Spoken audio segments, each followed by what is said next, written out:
Hey, it's Jael from Cell-Based Nutrition. Let's talk about diabetes. Diabetes doesn't discriminate, but Black communities face higher risks, mainly due to a combination of factors to do with genetics, lifestyle, and culture. In this video, we'll explore risk factors, prevention strategies, culturally sensitive advice, and daily habits that can lower blood sugar and protect our long-term health. Let's understand the risk factors. So the vast majority of research into the prevalence of diabetes in the Black community shows that we have a genetic predisposition. Also, it appears at higher rates in our community. So what could be causing that?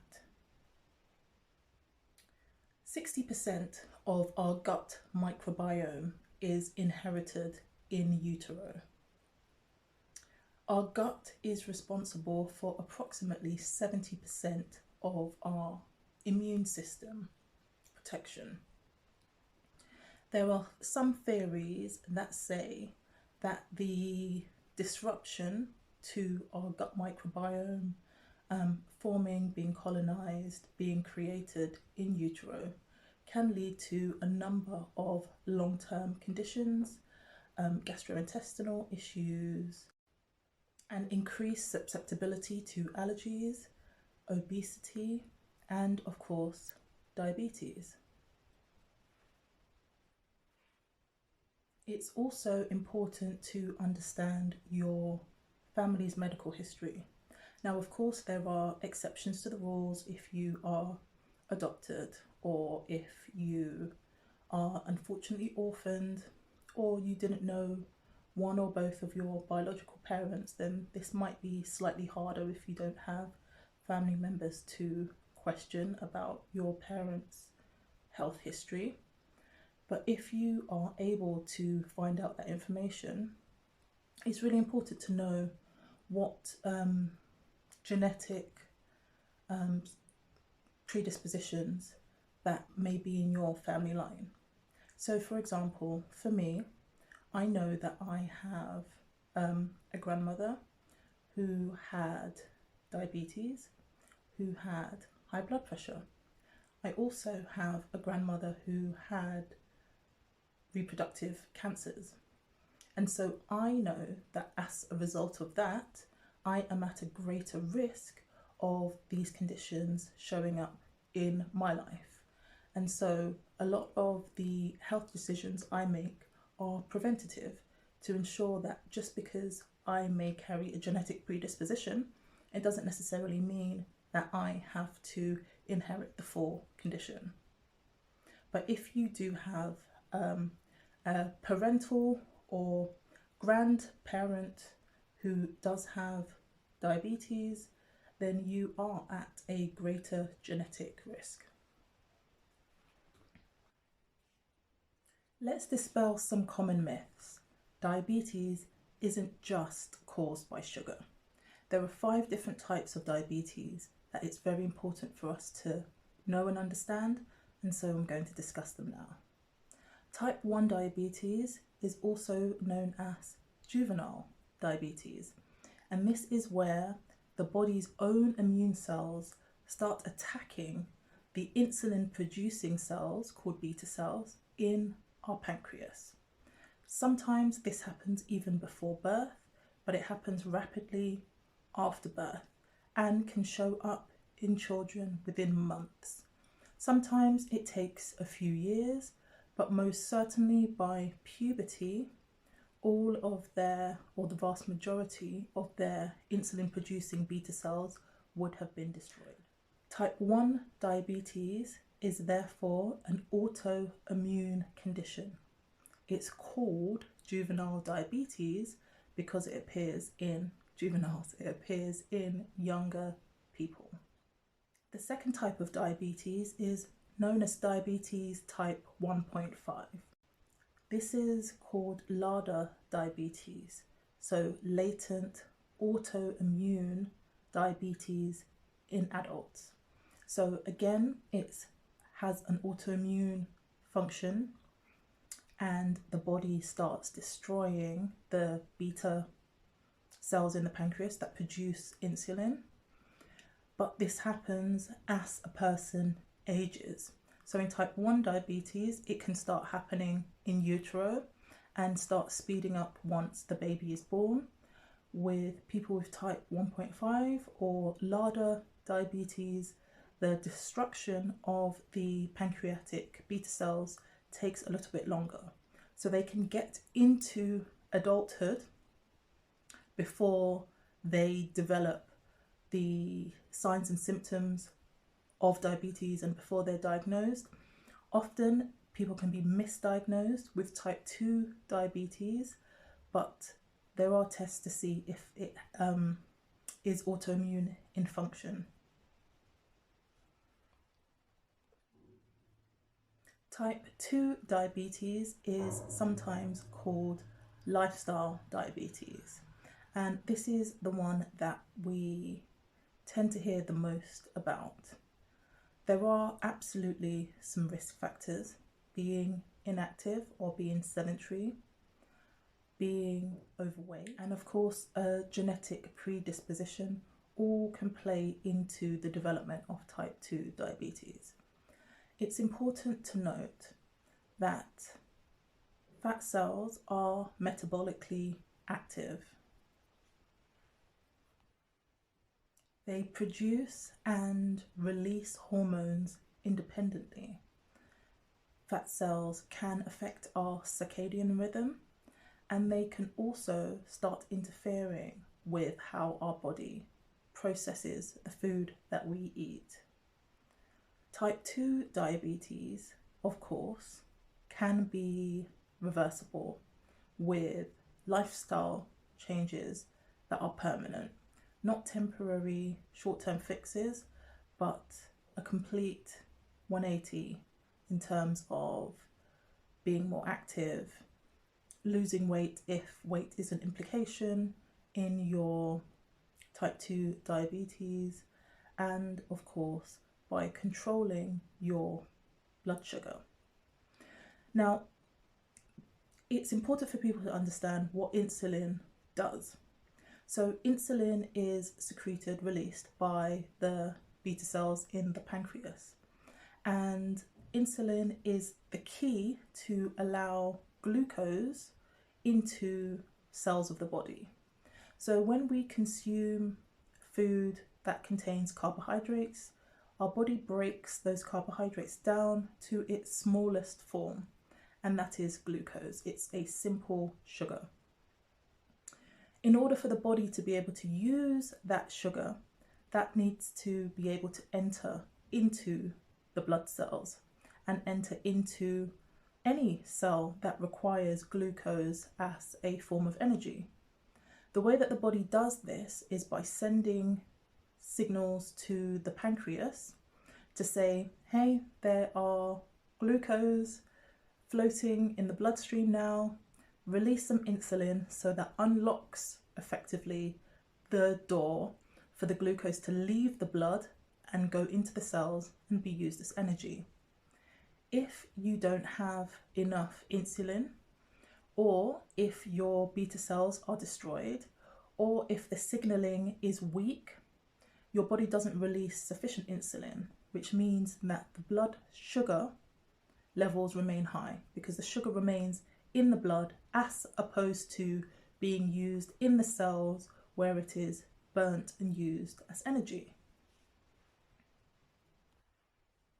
Over time, having high levels of sugar in your bloodstream can start to cause organ damage, from your eyes to your kidneys to your heart, to stroke, to nerve damage, to limbs.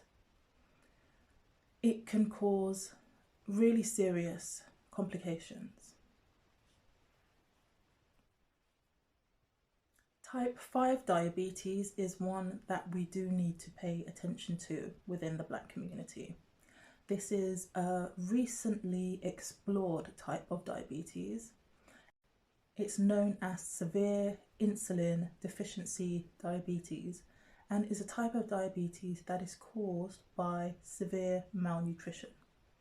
The pancreas struggles to develop sufficiently enough to be able to produce beta cells which create insulin. It is distinct from type 1 and type 1.5 because it is not caused by autoimmunity. It is different from type 2 diabetes because it's not caused by insulin resistance. It is in its own completely different arena where the pancreas has effectively failed to develop and produce the beta cells which are necessary to produce the insulin because of long-term malnutrition and nutrient deficiencies. And the final type of diabetes is again a more recently explored form of diabetes, and it's unofficially known as diabetes type 3. And this is where insulin resistance, or the struggle of the pancreas to produce sufficient insulin, is causing insulin resistance in the brain, which has been linked to Alzheimer's. There have been some recent studies that have showed that individuals with Alzheimer's show signs of impaired glucose metabolism. So it's not just about sugar. There is an autoimmune aspect to diabetes with type 1, type 1.5. There is an insulin resistant attribute to diabetes and also lifestyle impacted diabetes type 2. There is insulin resistant type diabetes type 3. And then there is diabetes caused by malnutrition, and that malnutrition caused the pancreas to underdevelop and not produce sufficient beta cells to produce sufficient insulin. Let's talk about workplace and cultural norms. Now, of course, these aren't wholly specific to the Black community, but have just become a cultural norm almost worldwide. What do we do when we have a celebration? We provide sweet treats. In the workplace, most often to boost staff morale, there are chocolates and biscuits and cakes and sweets. That added to a sedentary lifestyle where people are moving less and sitting at our desks all day is a recipe for higher blood sugar and less opportunity to burn off or metabolize that blood sugar through activity. Once upon a time, possibly in our grandparents' generation, you could count on one hand the amount of times in a year where you would eat cake. Now, with 24-hour supermarkets and the availability of any food we want at any time, we're eating a lot more sweet things a lot more regularly. We also need to discuss cultural dietary intake. Now, a lot of people in the Black community and also in other communities of colour seem to feel quite attacked when we start talking about cultural food. But I think it's important to have this discussion and to put it into context. Once upon a time, when we were eating heavier starch-based foods, whether it be ground provision, yam, cassava, whether it be in a West African context, swallow, fufu, pounded yam, our grandparents, our great-grandparents were doing, even as part of their daily domestic duties, were doing a lot more physical manual labour. Whether it was fetching water, whether it was chopping firewood, whether it was building a fire and cooking outside, it made sense to have nutrient-dense, carbohydrate-dense foods to fuel them for the tasks that they needed to do. Now with central heating, now with electric or gas cookers inside the home, now with bathrooms inside the home, we really have to question ourselves.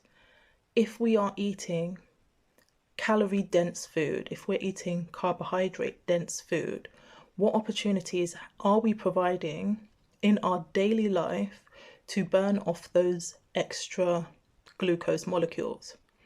If the answer is not many, then we need to start having conversations with ourselves and our families about how often we're going to eat some of our traditional foods that can lead to a caloric increase. So let's talk about prevention and management. So first of all is portion control.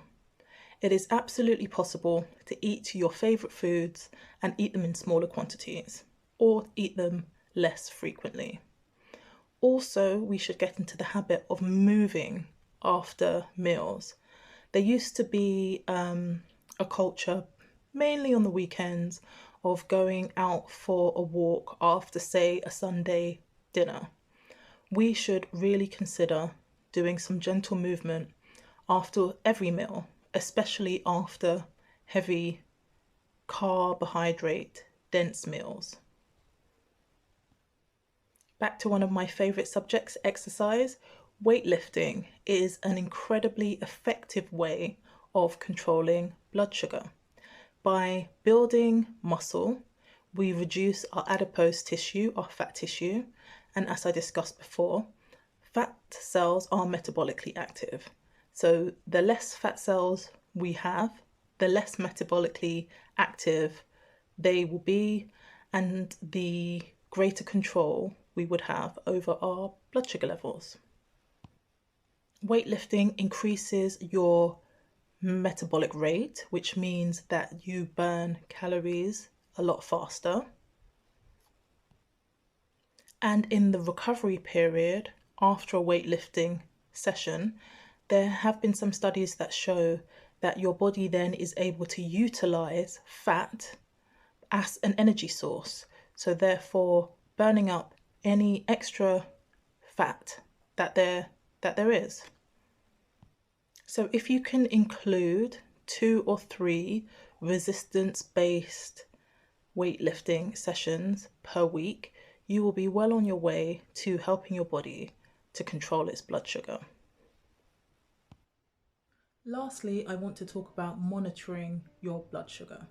It is absolutely possible, even if you are not a diabetic, to buy blood glucose monitors online from a pharmacy and to take your own blood sugar levels, to keep an eye on where your blood glucose levels are, especially if you have a genetic predisposition through family members of diabetes in your bloodline.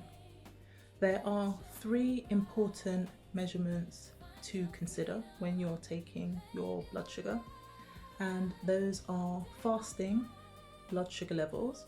So this is where you haven't eaten, or preferably you have fasted overnight and you take your blood sugar first thing in the morning. Then there is pre-meal blood sugar levels, and then there are postprandial or after eating blood sugar levels, so 2 hours after eating.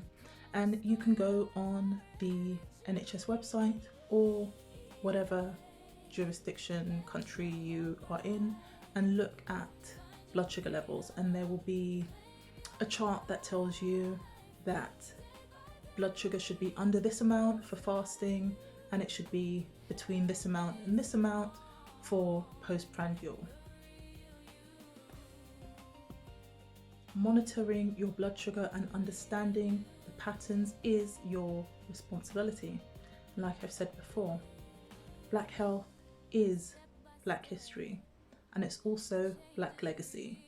And if we're being told that we have a genetic predisposition to diabetes And if we're being told that our cultural food choices and our lifestyle choices are contributing to increased levels of type 2 diabetes, then it's our responsibility to ensure that that stops with us and doesn't pass on to our children. I'm Jael from Cell Based Nutrition, and I will see you in the next video.